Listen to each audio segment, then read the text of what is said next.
SRFM stock analysis and price predictions for Friday. Is Surf Air Mobility stock a buy? I'll be breaking all of it down in this brief short 1-minute video.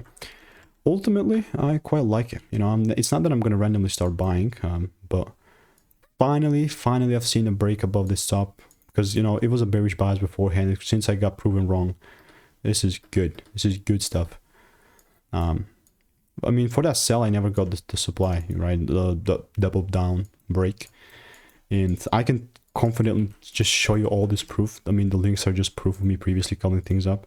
At the time, I was sitting at 331 when I made this prediction. 331. And then from there, started pumping to like, it went as much as 9. That's a 3x. And on the way up, I got like 4 longs.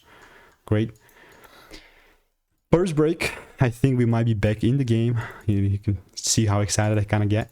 And the only thing that I care is a little pull down double break. And that's when I would prefer to buy. But if rules are not met, I'm not buying. So if you want to get my money making emails and insights for free, click the first link in the description. I'll continue to keep you updated.